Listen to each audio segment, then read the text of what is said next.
क्या आप परेशान हैं? परेशानियाँ किसके जीवन में नहीं आती हैं? तो आइए इन वचनों को सुने और अपने मन को शांति प्रदान करें। सूर्योदय और सूर्यास्त हमें बताता है कि जीवन में कुछ भी हमेशा रहने वाला नहीं है, इसलिए हमेशा खुश रहें और जीवन की यात्रा का भरपूर आनंद लें।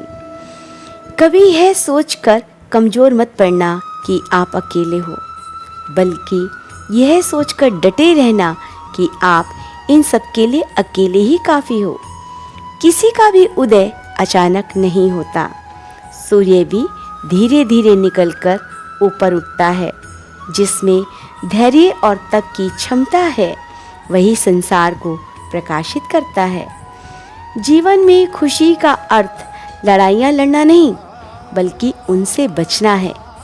कुशलतापूर्वक पीछे हटना भी अपने आप में एक जीत है, क्योंकि अभिमान की ताकत फरिश्तों को भी शैतान बना देती है और निम्रता साधारण व्यक्ति को भी फरिश्ता बना देती है।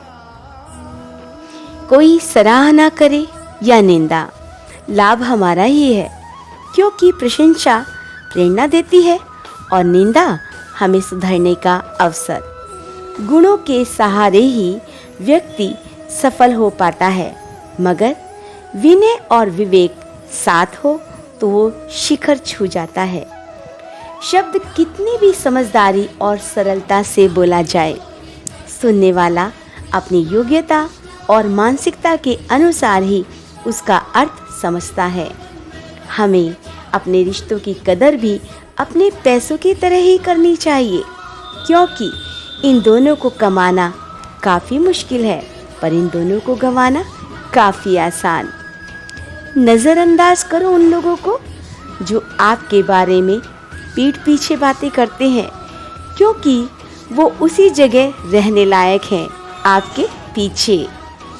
एक खुशहाल व्यक्ति खुश है इसलिए नहीं कि उसके जीवन में सब कुछ सही है, वह खुश इसलिए है क्योंकि जीवन में हर चीज़ के प्रति उसका रवैया सही है। उगते सूरज और दौड़ते हुए घोड़े के चित्र लगाने से प्रगति नहीं होती है।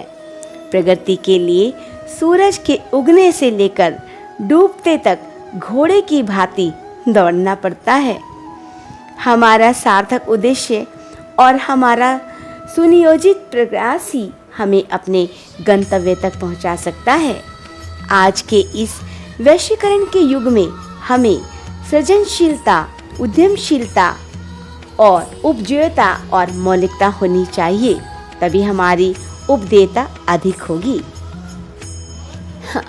वेद पढ़ना आसान हो सकता है, लेकिन किसी की वेदना पढ़ना बहुत कठिन। जीवन कितना जिया यह महत्वपूर्ण नहीं, पर किस भाव से जिया यह महत्वपूर्ण है। सुंदरता की कमी को अच्छा स्वभाव पूरा कर सकता है, लेकिन स्वभाव की कमी को सुंदरता से पूरा नहीं किया जा सकता। दुनिया में सिर्फ दिल ही है जो बिना आराम किए काम करता रहता है, इसलिए उसे खुश रखो, चाहे वो अपनों का हो या अपना। चरित्र एक वृक्ष है और प्रतिष्ठा, यश, सम्मान उसकी छाया, लेकिन विडंबना है कि वृक्ष का ध्यान बहुत कम लोग रखते हैं और छाया सबको चाहिए। राजी खुशी देकर चले जाओ, नहीं तो छोड़ के जाना पड़ेगा, क्योंकि साथ लेकर जाने की कोई व्यवस्था नहीं है। सत्य हमेशा पानी में तेल की एक बूंद के समान होता है। आप कितना भी पानी डालें, वह हमेशा ऊपर ही तैरता है। इसीलिए सच्चाइयाँ और अच्छे संबंध हमेशा कायम रहते हैं। ये थी आज की कुछ बातें। आशा करती हूँ कि आपको ये बहुत ठंडक और सांत्वना भी देंगी और साथ में हिम्मत और प्रेरणा भी। आगे भी ऐसे ही विचारों को सुनने के लिए चैनल को सब्सक्राइब, लाइक और कमेंट्स करना ना भूलें और सबको शेयर करना भी ना भूलें। फिर से नई और अच्छी बातें और काम की बातें आपके लिए यह संगीता सिंगल लेकर आती रहेगी। आप मेरा हौसला अफजाई करते रहें, मैं ऐसे ही आपको और आपके मन को खुश रखूंगी। ये थी ज्ञान की बातें और जीवन को ऊपर उठाने की बातें। आज के लिए इतना ही, फिर मिलते हैं